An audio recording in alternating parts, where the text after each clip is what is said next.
আজকের ভিডিওতে আমরা হচ্ছে এই আনত তলের কনসেপ্টটা ক্লিয়ার করবো। তো আনত তলের মেন কনসেপ্টটা হচ্ছে একটা তল ভূমির সাথে থিটা কোণ উৎপন্ন করে। অর্থাৎ থিটা কোণটাকে তখন নিশ্চল কোণ বলা হবে যখন হচ্ছে এই একটা নির্দিষ্ট কোণ, যে কোণে তলটাকে রাখলে বস্তুটা নিচের দিকে পড়া শুরু করবে। কারণ আমরা জানা হচ্ছে তলটাকে যদি আমরা এভাবে রাখি তাহলে বস্তুটা কখনো নিচের দিকে পড়বে না। এটাকে একটা নির্দিষ্ট কোণে রাখলে তবে নিচের দিকে পড়বে। এই নির্দিষ্ট কোণটাকে বলা হয় আনত কোণ, এই না নিশ্চল কোণ।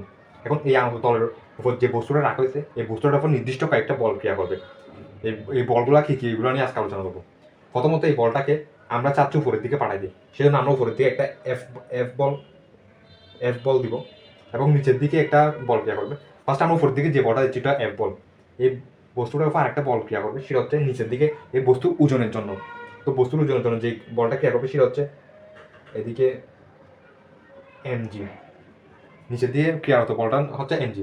এখন আমরা ব্যাক রূপাংশ থেকে জানি হচ্ছে যে যখন একটা থিটা কোনো একটা বল ক্রিয়া করবে তার সেটা দুটো উপাংশে বিভক্ত হয়ে যাবে, একটা হচ্ছে কস থিটা, একটা সাইন থিটা। এখন আমরা এই তলের সাথে লম্বা বরাবর একটা ক্রিয়া করবে, আবার হচ্ছে এই এটার এই লম্ব দিকে আরেকটা ক্রিয়া করবে, অর্থাৎ এদিক বরাবর এই কোণটা হচ্ছে 90 ডিগ্রি, অর্থাৎ 90 ডিগ্রি কোণে দুইটা বল ক্রিয়া করবে, এদিকে একটা এবং এদিকে একটা। একটা কস থিটা আর একটা সাইন থিটা। কোনটা কস থিটা কোনটা সাইন থিটা একটু পর জানবো আমরা। তবে এখানে যে এই তলের সাথে আনত তলের সাথে লম্বভাবে যে বলটা ক্রিয়া করতেছে এটার বিপরীত দিকে আরেকটা বল ক্রিয়া করবে এই বরাবর, এটা হচ্ছে প্রতিক্রিয়া বল। প্রতিক্রিয়া বল সবসময় তলের লম্ব বরাবর কাজ করবে। এই প্রতিক্রিয়া বলটাকে আর দিয়ে প্রকাশ করা হয়। এখন এই যে প্রতিক্রিয়া বলের বিপরীত দিকে যেটা কাজ করবে সেটা হচ্ছে এমজি, এটা এমজি সাইন থিটা অথবা কস থিটা, আর এদিকে হচ্ছে এমজি সাইন থিটা অথবা কস থিটা। এখন কোনটা সাইন থিটা কোনটা কস থিটা সেটা জানার জন্য আমাদেরকে আরেকটা জিনিস বুঝতে হবে, এই থিটা কোণের সমান কিন্তু এই থিটা এই কোণটা, এটাও থিটা কোণ। এখন এ কোণ সমান এই কোণ কিভাবে, এটা একটু পর আমরা এক্সপ্লেন করবো। আগে আমরা এতটুকু জেনে রাখি এই কোণ সমান এই কোণ। এখন থিটা কোণের সাথে যেটা যে লম্ব উপাংশটা কাজ করবে ওইটাকে আমরা বলবো হচ্ছে কস থিটা, অর্থাৎ এমজি কস থিটা। আর যেটা অন্যদিকে কাজ করবে অর্থাৎ এটা লম্ব বরাবর কাজ করবে এটা হচ্ছে এমজি সাইন থিটা। তো আমরা এখন দুটা বল পাইছি এই নিচে ওজনের জন্য এমজি, এটা দুটো উপাংশ, একটা এমজি কস থিটা আর একটা এমজি সাইন থিটা। এই থিটা কোণের সাথে যেটা থাকবে এটা হচ্ছে এমজি কস থিটা, আর যেটা অন্যদিকে থাকবে এটা হচ্ছে MG sine theta.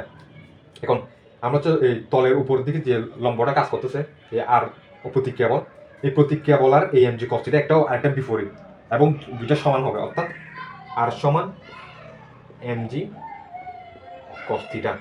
MG cos theta আর এই বিপরীত দিকটা উপর দিয়ে কাজ করতেছে এফ বল আর নিচের দিকে কাজ করতেছে এমজি সাইন থিটা। এখন আমাদেরকে যে বস্তুটা উপরের দিকে নিয়ে যেতে হয়, অর্থাৎ আমাদেরকে এফ বলটা এমন বল দিতে হবে যেটা এমজি সাইন থিটার চাইতে বড় বেশি হয়। যদি এমজি সাইন থিটা বড় হয় এফের চাইতে তাহলে বস্তুটা নিচের দিকে নেমে আসবে, আর যদি এফটা এমজি সাইন থিটার চাইতে বড় হয় তাহলে উপরের দিকে চলে যাবে। এরপর এখন এক্সপ্লেন করবো এই থিটার সময় এটা কীভাবে হয়।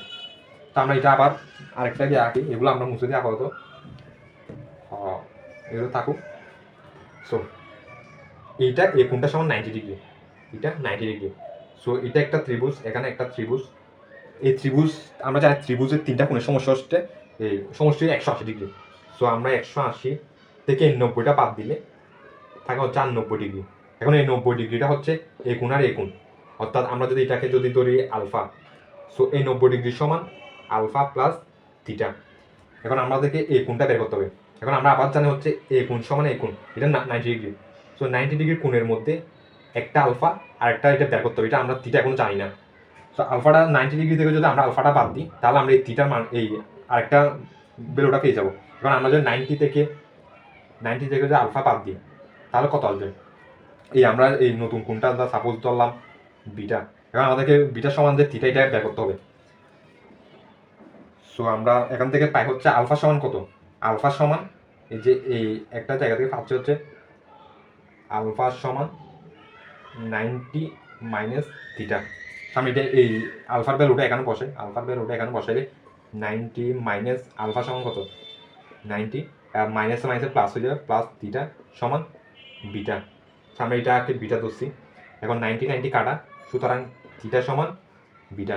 অর্থাৎ আমরা এখান থেকে জানতে পারছো যে এই বিটার সমান এই বিটা যেটা ধরছি এটার সমান হচ্ছে থিটা, আর থিটা কোণ মানে এই অর্থাৎ এই কোণ সমান এই কোণ। তো এখান থেকে আমরা জানতে পারতেছি কীভাবে এই কোণটা সমান এই কোণ হচ্ছে। তো আমরা যে আবার ভিডিওটা আবার একটু রিক্যাপ করে পুরো কনসেপ্টটা, একটা বস্তু উপরের দিকে ক্রিয়া একটা নত তল উপরের দিকে নিয়ে যাচ্ছে তার জন্য এফ বল ক্রিয়া করতেছে। এই বস্তুটা নিচের দিকে ওজনের কারণে এমজি বল ক্রিয়া করতেছে। এই এমজি বলটা ব্যাক রূপাংশের কারণে দুই দিকে বিভক্ত হয়ে যাচ্ছে। এদিকে হচ্ছে এমজি সাইন থিটা, এদিকে এমজি কস থিটা। এই এমজি কস থিটা হচ্ছে প্রতিক্রিয়া বল আর এর সমান, প্রতিক্রিয়া বলের আর সমান। তো আমরা যদি উপরের দিকে নিয়ে যেতে হয় আমাদেরকে এফ বলটা এমনভাবে দিতে হবে যেন এমজি সাইন থিটার চেয়ে এই এমজি সাইন থিটার চেয়ে বড় হয়, তবে উপরের দিকে যাবে।